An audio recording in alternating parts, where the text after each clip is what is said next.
Hello and welcome back here to Forge of Champions. We've made it all the way on the first day, 6 games. I'm pooped, he's pooped, and you're ready to watch more League of Legends action as we're finding out whether or not NVision or if Phelan are going to be making it into the upper brackets of the tournament. I was going to say you've only done 2 games, but I remembered you've been casting for like the last, 3 weeks? So I'm going to give you I'm going to give you a little break there. You got 1 day. So it's going to be okay, and it's going to be an exciting match because after a ping-pong-esque game number 1, we saw a really convincing Phelan where they were able to just consistently pressure, play with the win conditions, and just all around have a much stronger showing than they did in the first game where NVision, on the back of one really good team fight, were able to just charge it down mid lane and take the game. I mean, it was game 2 though, but it was just back and forth. You have a Fed Aurelia. It wasn't even Borrelia on the Aurelia. No. It was 3z3, but doesn't matter because he also looked incredible on that champion. And maybe Phelan moving into this game just like they want to ban away the Aurelia as we head into picks and bans. Once again, Vel'Koz gets taken off the board. Not going to let ADM get his hands on that. He's just been too consistently good on that. I gotta imagine, like, either we're going to see the Poppy ban, because that stat versus presence was, for me, literally the most important skill. Yeah. It won them the game every time. Yeah, like every time. Zach engaging? Nope. Zach tries to steal the Baron? Nope. Aurelia jumping in? Nope. And it just kept happening, so I expect to either see NVision go for a Poppy ban and then the Aurelia ban following up, because I do feel like that's such a strong power pick, even with how well they've been playing against it with the Poppy. If you don't have that, I don't think that a 5 on Aurelia is going to be mitigated as much. Yeah. As Rex are once again taken away. And like I said, I hope we see an Aurelia ban or a Poppy ban. If that doesn't happen, then Phelan's going to feel very, very fine. Yeah, well, we'll see what they're going to take away, because typically they're taking the Vladimir away in this second phase. Don't want to give that to 3z3 or Borrelia in that top lane. So see what they decide to ban away here. They've got 7 seconds left to work with. Tension's rising. Ooh, it's going to be Vladimir again? Jarvan. That's another ban. I was trying to remember the other ban they were taking away. I've seen that a couple of times now. But they may be toying with leaving that Vladimir open. Ooh. Now, we did see NVision actually, when they had blue side, leave the Poppy open until phase 2, and then they banned it away as a counter pick because they picked that Aurelia fairly late last time round. So as the final ban is going to be the Poppy, you'd expect to see that Aurelia taken away from Phelan, because you just can't give it to NVision. They've been, every single rotation where they've been able to pick it up, they picked it in the first rotation. Like, either they first pick it, or they just pick it up as soon afterwards. And the Poppy just does so incredibly well. Also opens up the Zac once again. I do feel like the Zac was less of an issue, because even though Noodle looked really comfortable, it wasn't quite. But now we can get into a situation where NVision can first pick the Aurelia, which, spoiler alert, I think that's what we're going to see, and then follow up with a Zac, but this time without the stat first presence. You got to imagine that while the Thresh was able to somewhat mitigate the Elastic Slingshot with the Flay, that in of itself probably isn't enough, especially when it comes to these big plays. But instead, they completely pivot away from all that, and they go to first pick Sivir here.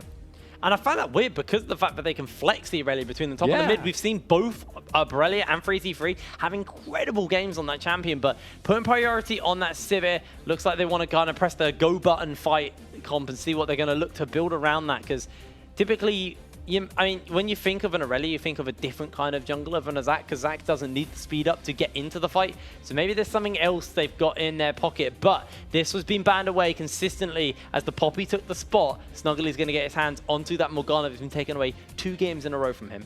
And I would not mind a Chu going for something like the Caitlyn here. We've already seen the Caitlyn Morgana lane tonight. It's incredibly impressive when piloted well.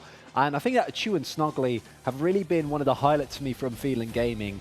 Ooh. Well, no.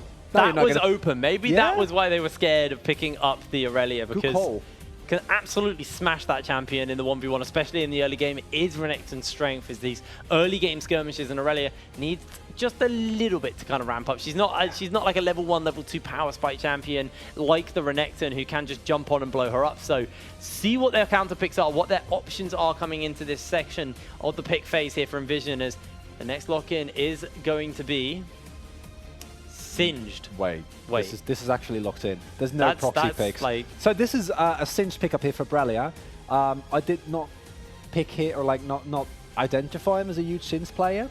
So this does come kind of out of nowhere for me. But I mean, he works well with the Sivir ult. He's real quick. Sanity potion on, he just pops around. I do feel like the Singed is a pick that allows you to negate the pressure that Renekton's usually going to have in lane, because Singed, he's not looking to lane. Right? He's gonna either he's going to proxy the waves, or he's going to kill the wave and run away every single time. So unless there's a lot of attention from soft towards the top side, do you actually feel like it's hard?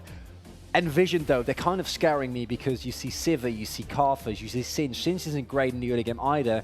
And then Phelan can do one or two things. They can go aggressive, or what we see here, they identify late game and they say, we pick up the Vayne. Is it really late game with Vayne anymore? Two items isn't late game. It's still good in the late game, right? I know it's good starting with the Rage play, and it's like really strong now, especially when you have the peel from a Black Shield and the beefy front line in form of the big Croc.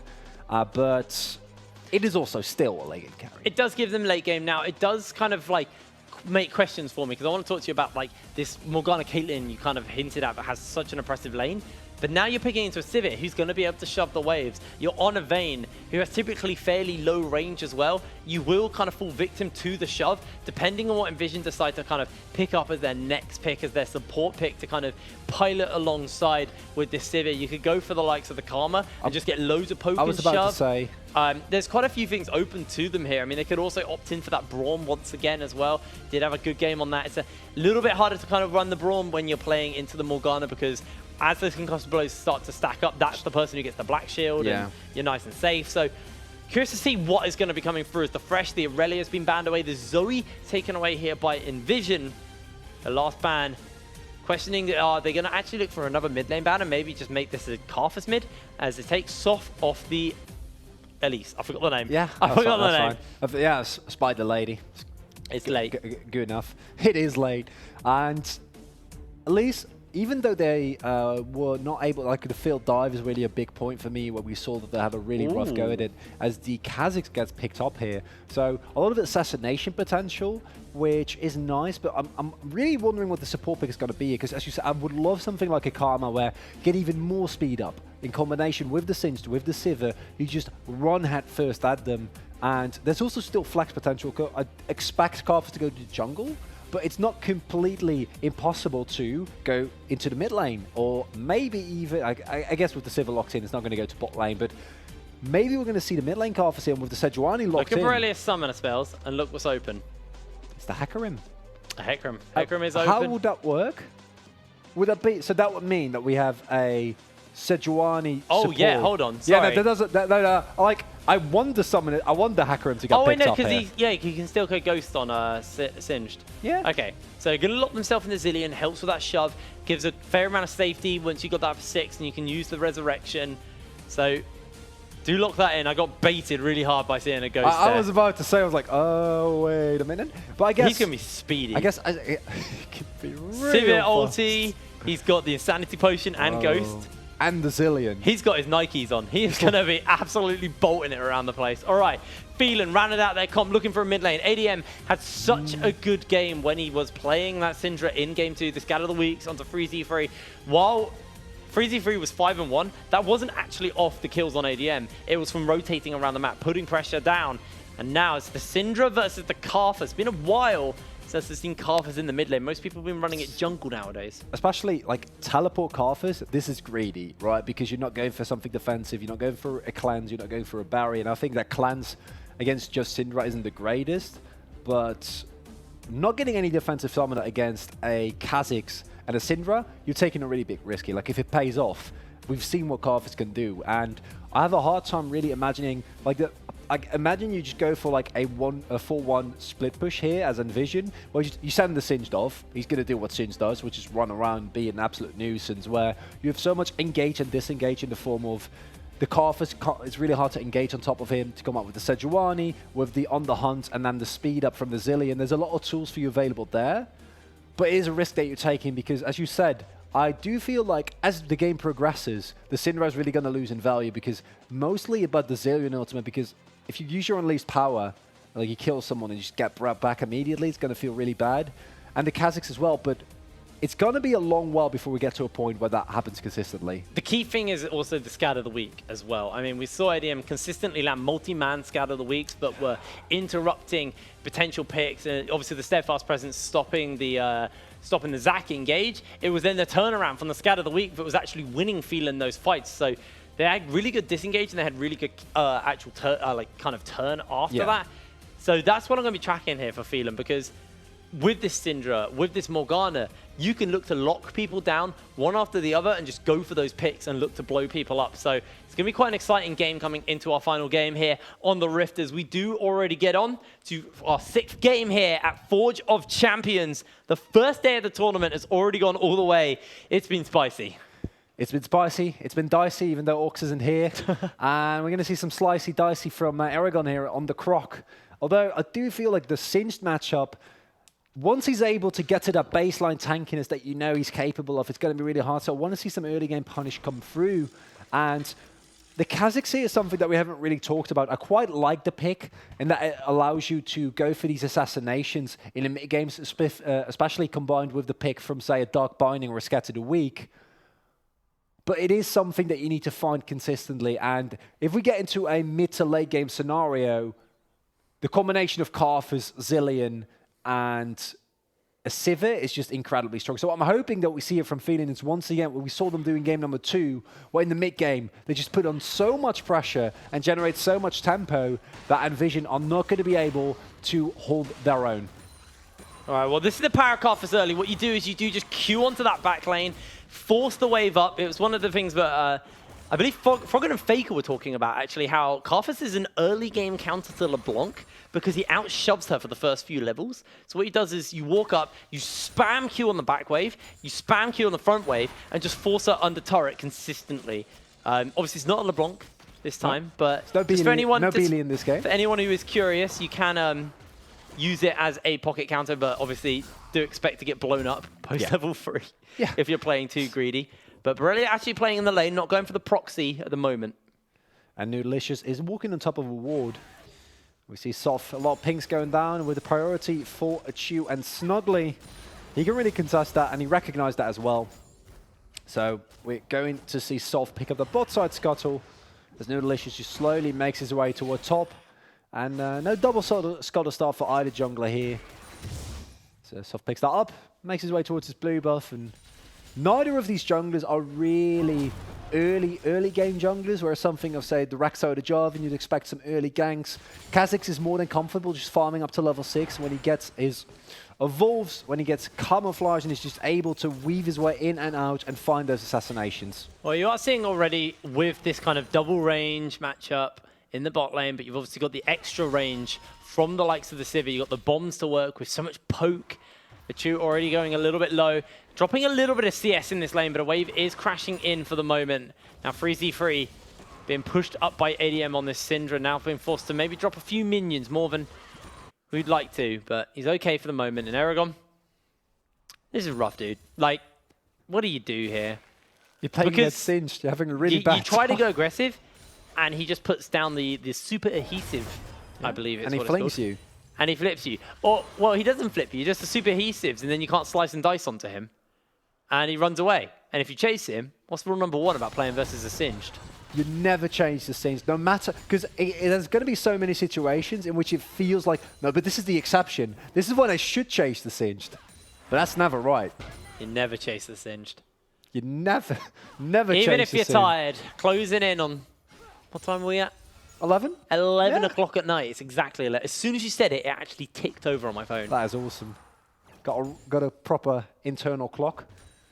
As we see the wave getting stacked up there. There's also something that is really annoying about playing against something like the Singed, is that he just deals with waves so incredibly fast that it's so hard for you to get any real pressure going, because you're always going to be on the worst end of minion trades, and it's just going to make it such an horrendous experience to lane against, as we see, because everywhere else, it's been really even thus far. Besides in the top lane, where we already see a 20 CS advantage here for Borrelia, and mind you, he hasn't even been using his mana, right? He hasn't really been using his Poison Trail as much as one might expect. Just able to pick that up on the back of just solid early game play. Really safe on this as well with the Aftershock build as well, because sometimes you see the Aerie come out, so they just constantly refreshing that little cat nibbling at you. What does the Aerie do actually? Because it just launches, does it give you a little scratch? I imagine it will bite. Oh, might have to hold this as Borrelia already just throws back Aragon. Look how much damage he does to him. Just he has exactly Aftershock what as you were well. saying. Aftershock is on cooldown now because he did just flip Aragon. So Soft now closing in. The Ghost has been used, and Borrelia mega adhesives the floor and steps away. This is what I love about Singe, is like the moment that you turn around, he's going to walk back in. Like every single time that you give him a moment, like, oh no, never mind, I'm going to back off. Like, oh, well, then I'm going to go back in. And just keep doing that. So frustrating to play into. Well, Soft at least will get a crab as his reward there, so gets a little bit of gold. 3C3 now got that lost chapter.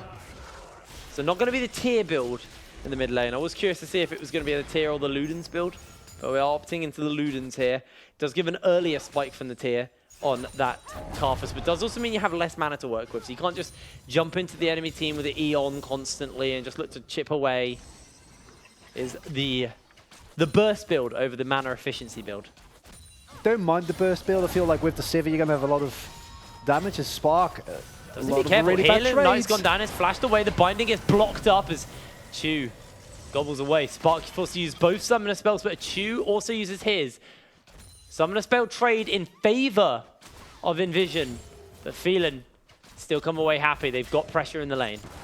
And this is a call getting picked up by Spark here, right? So he really doesn't want to fight. He just wants to sit in lane, wants to start CSing away, hit that 500 CS Sivir Dream as soon as he can, and just start throwing Boomerang Blades for the entirety of the team. And while Phelan don't have that much pressure on them, because I feel like their composition allows them to do really well in these mid-game fights, I would like to see maybe a play set up around ADM. We saw that his Scattered Weeks are really good. If you hit a Scattered Week combined with the Unleashed Power and Soft is near, it should always be a kill on Freeze That Free, because thus far he hasn't really been punished for the lack of defensive summoners. Well, Chew is able to tumble away from safety there. The bomb doesn't quite find its mark, but now Spark makes his way back into the lane.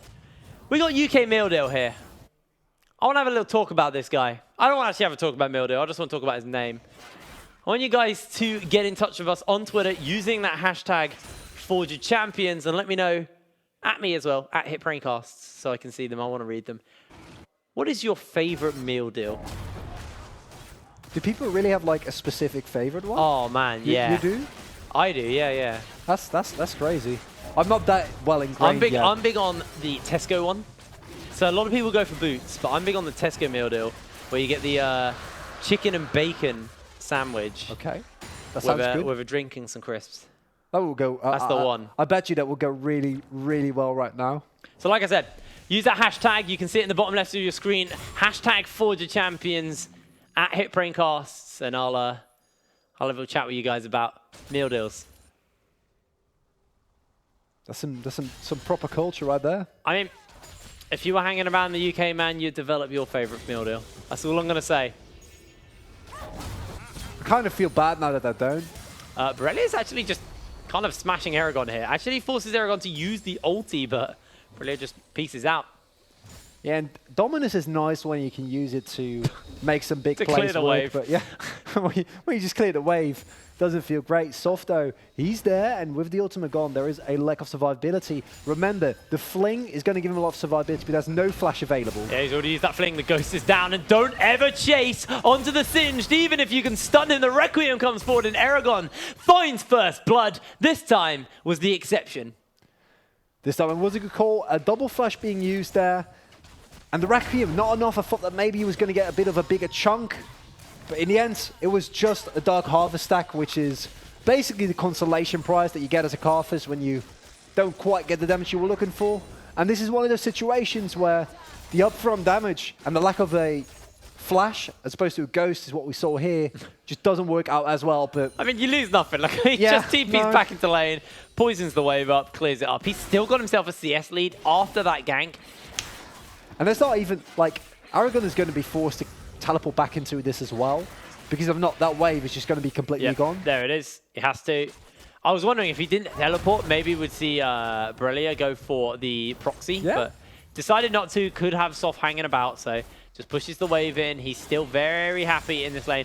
No plates have fallen, and this is one of the things. I'm sorry, one plate's fallen in the bot lane, but this is one of the things we were talking about was the lack of focus onto plates from some of these teams. You know, we're used to teams putting a lot more focus onto getting these plates pre-14 minutes because they can just give you so much snowballing capability, but neither team really focusing onto the Rift Herald, wanting to go for that kind of plate-focused game, and just not looking to snowball off that. It's looking to snowball off advantages. Noodalicious misses out on the ultimate onto Aragon. I thought that was a nice sidestep from Aragon. I'm going to give him credit there. And with the Dominus also available, I'm not even sure if that ultimate had that been enough. As we see Soft, he tries to go for something, but he's going to walk into Z3. Oh, he might just be assassinated. Soft almost finds the kill. He's going to be able to get himself some chicken nuggets.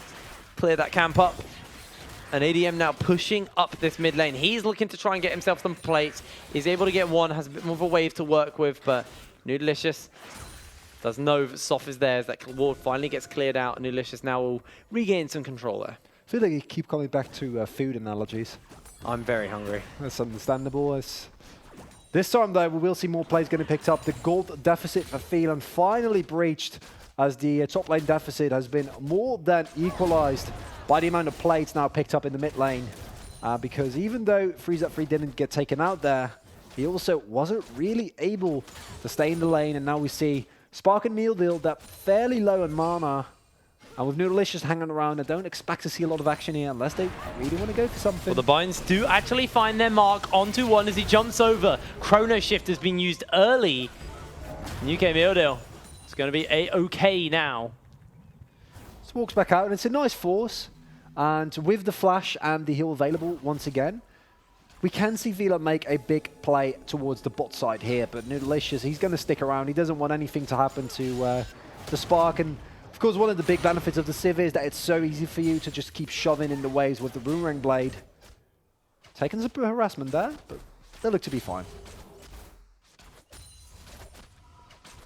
Right, this wave.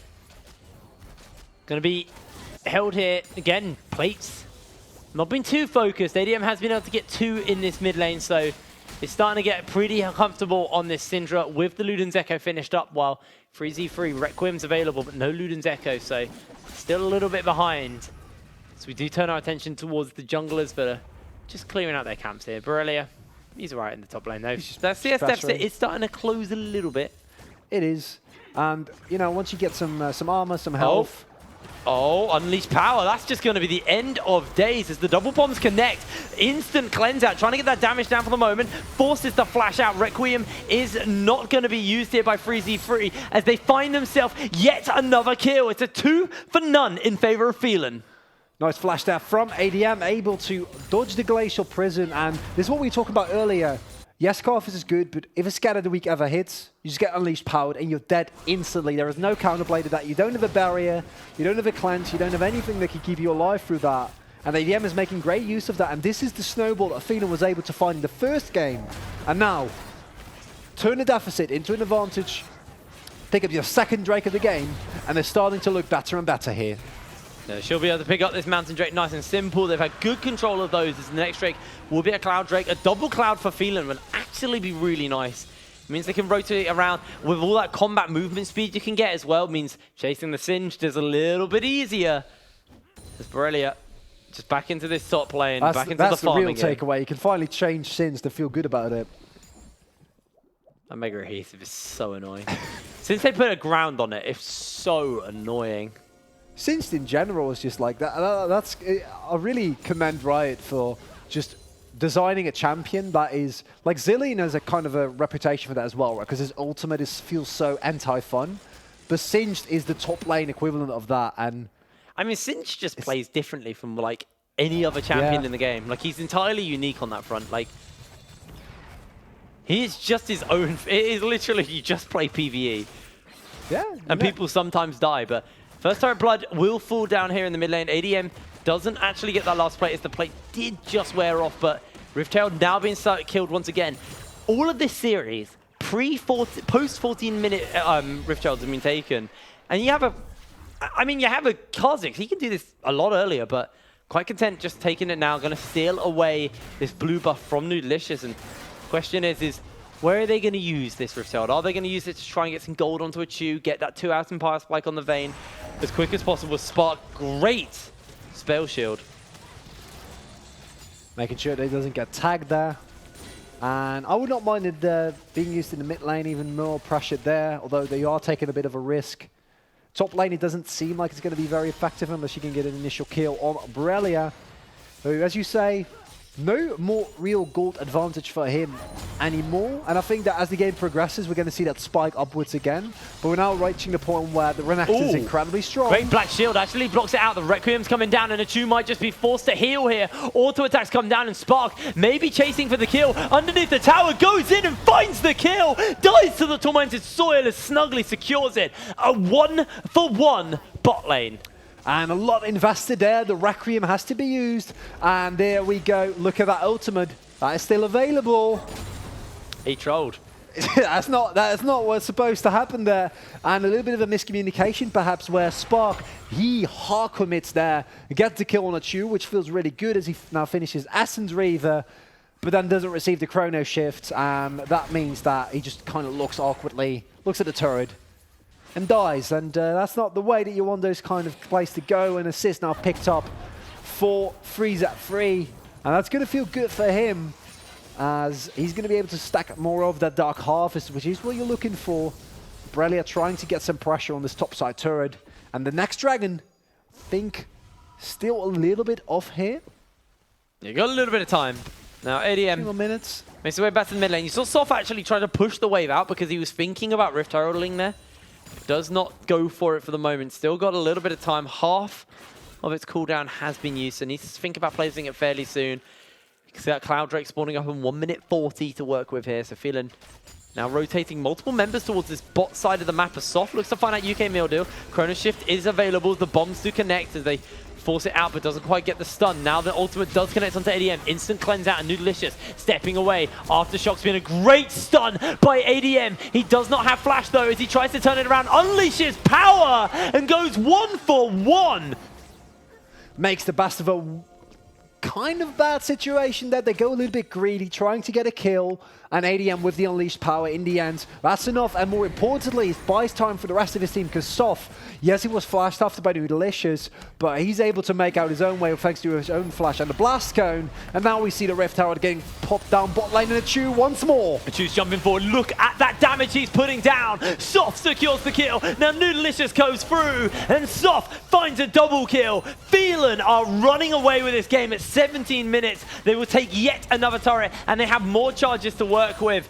UK Mildew has to somehow zone away 3 members of Phelan to try and stop this Rift Herald charge. He double bombs up to slow down for the stun, so the bombs will go off, but not enough to actually kill him quite yet. Shelly holds her life for the moment. Another bomb's coming through. The charge is going to be enough, and they find that as Freezy3 is forced into this bot lane. Binding dodged away. Great speed up here by UK Mildew.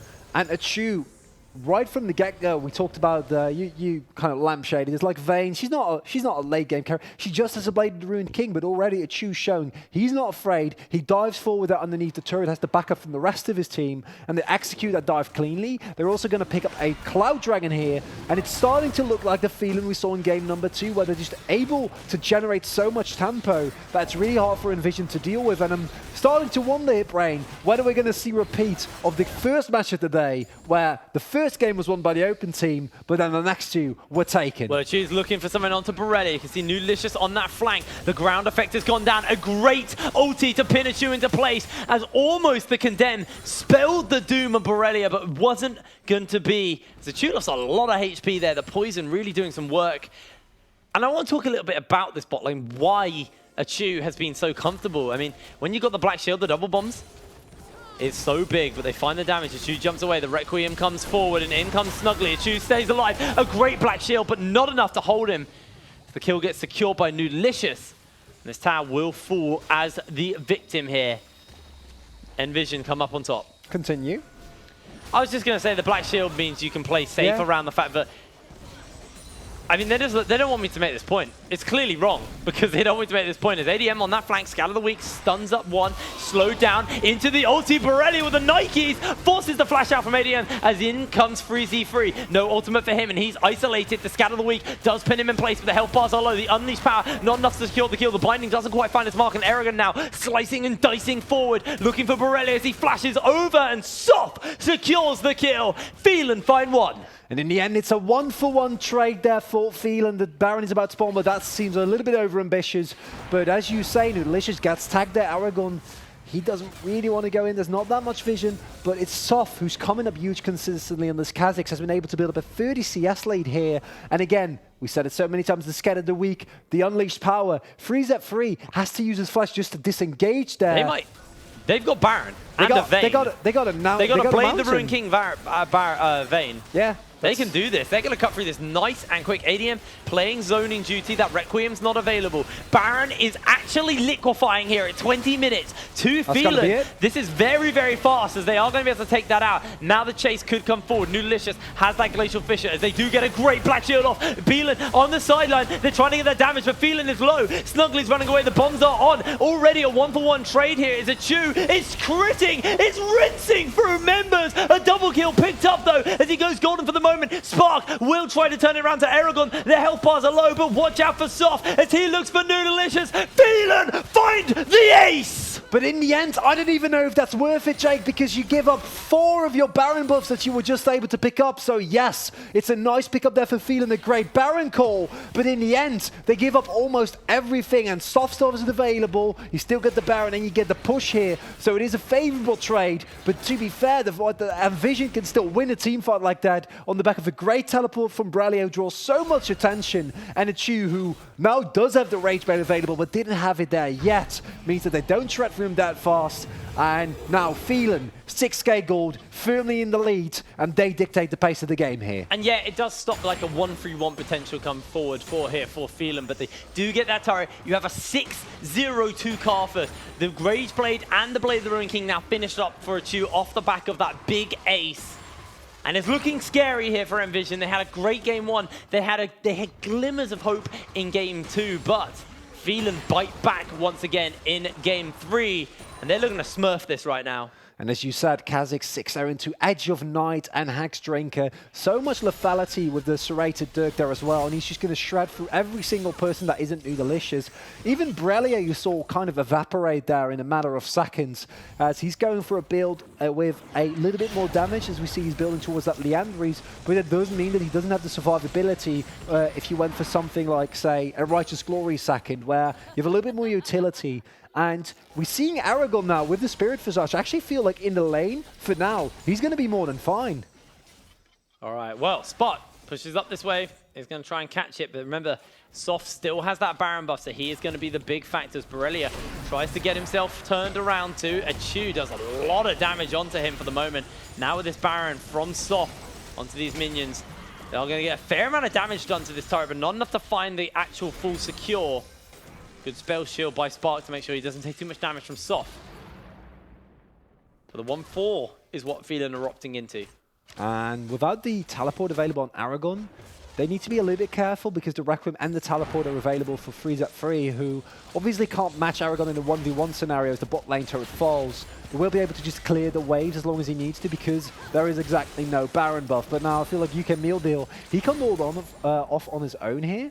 And the defensive play from NVision needs to be crispy, because if their base gets cracked open again, I don't think we're ever going to reach that mythical world where their scaling really comes in, where the Carthus is going to Requiem all the health away, and where your Civ is going to shred through the team, because Phelan, they're never going to be able to get to that. Oh, a Chew just finds Borrelia. They've got the res out onto one as well already, as Mealdale flashes around, but Soft can't quite find the damage. They get the binding onto one, and Newdelicious is being rinsed through for the moment, but Phelan step away. They continue to move that Baron into the bot lane. They only have one member with the Baron, but it hasn't meant anything as the turret in the top lane has gone down. The inhibitor in the bot lane has been laid bare here for Phelan, as they're going to take this objective. Mealdale lands himself a binding onto ADM, but he still has cleanse. A Chew is actually popping off in the fight. He's got the Black Shield to work with. He's dodging away. They can't get the kill. The Requiem comes forward, and a Chew trying to sustain. He does get picked up. They find it, but it's a 2-for-1 in favor of Phelan. And it's not over yet, no matter how close it may look at a Chew going for a really big play. The second Mountain Drake is now on the table there for Phelan. Soft still hasn't died in it. Like you said, it doesn't matter that you only have one Baron buff. If you just push in a 4-1 scenario, Aragon that can match anyone from NVision, and the Mountain Dragon means that the next Baron is going to fall even faster. And we said it before, Yes, the scaling is there for NVision. That's all nice and dandy, but you're never ever going to reach that with how high tempo Phelan are playing right now. They constantly get these picks. Brelia getting picked off there by Chu at the beginning. New Delicious getting really, really shredded before the fight had even begun. UK Mealdeal has to use his Chrono Shift on himself just to stay alive. Those are not the kind of things you can afford to. We need to see absolutely crisp play from NVision if they want to stay in this game. If they want to keep their Forge of Champions dream alive, because currently they're down almost 10k gold and it's not looking good. It's looking very, very rough here. 1 minute until that Baron buff is alive, and you gotta think, they now 2.5 items, you got a 603 Carthus with the isolation damage. You are going to mince through this Baron, and they are setting up vision, they are setting up camp, because that is the objective that Phelan want to get. Honestly, Phelan, go for the double. You have the double mountain, you have the Vayne, just have Soft and a Chu 2-man it. Like, you can afford to do that. This is how far ahead you are. Have the rest of your team make sure that there's no steal potential and no engagement from NVision, and they just clean up the game, because with how cracked open the base already is. Look at the vision. They got 3 pinks. What vision? That's a good point. Yeah. They now have 4 wards, and that's nice. they now have 3 wards. Yep. And Phelan this is what we'd expected as well, but like just the way that they're able to consistently find the vision, find the control, and the more macro level play that they're showcasing is what you'd expect from a UKLC team coming into Forge of Champions. And I feel like every single time they've been kind of got by the individual level of play from their opponents, but then once all the fit kicks in, they're able to make it work. How we say, 2-minute. Why not? Do it so quickly. And you got to remember that bot lane wave is supers as well. So it's pulling a member down to the bot lane. So there's no way that NVision can test. Baron just gets killed instantly at 26 minutes here. Phelan gonna base up, spend that gold, and I think we're looking towards our final siege. That might very well be the case, depending on whether they go mid lane or top lane. Both of those still alive and kicking, and we need to see a miracle team fight here from NVision. They have the tools available here, don't be mistaken. If only Spark could get to an Infinity Edge before this next fight. I don't think he's going to have the time for that, but can you imagine if he had that, if we see another item on Freeze at Free, he was going for an Elixir, and that's essential. You need every single little bit of help you can get. We see the stopwatch there as well, and if it looks like NVision, they know their life is on the line. They need to stay in this tournament, and they need to make it work, but it's so hard with how well Phelan are playing right now. Well, it's do or die here for NVision. They've come this far, and it looks like their hopes are starting to melt. Soft jumps away from any potential engage.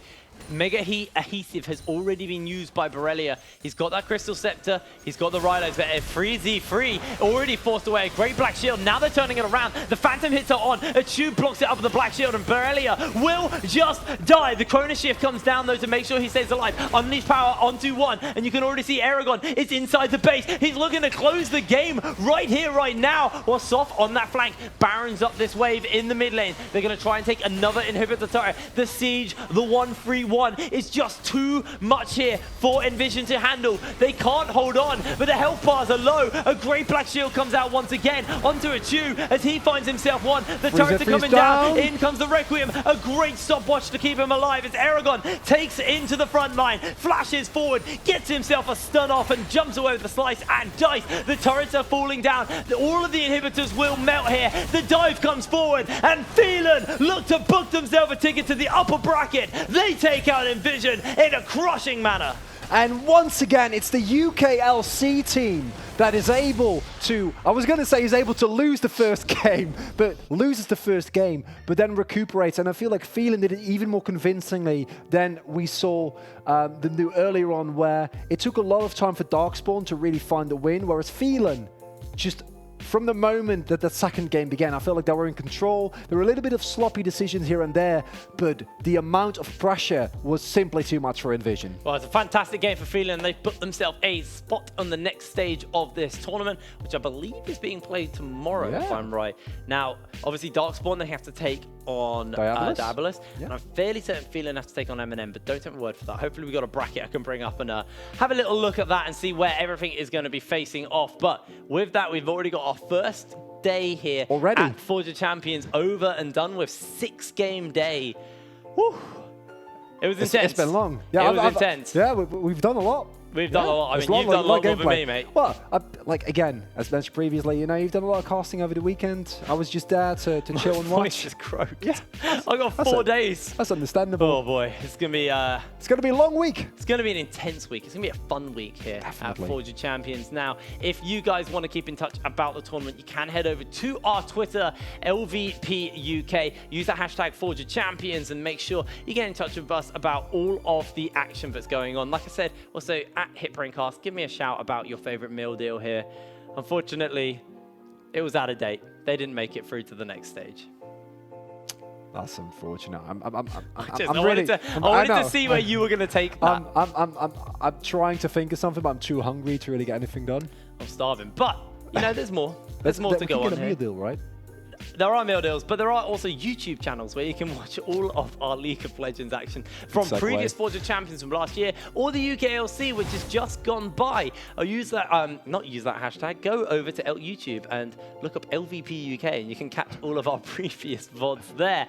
Guys, thank you very much for joining us here at Forge of Champions. Now, there's still more games to go in future days. We've got 3 days left this week of Forge of Champions goodies, so we will see you the same time, same place tomorrow for more Forge of Champions. And until then, we'll see you later.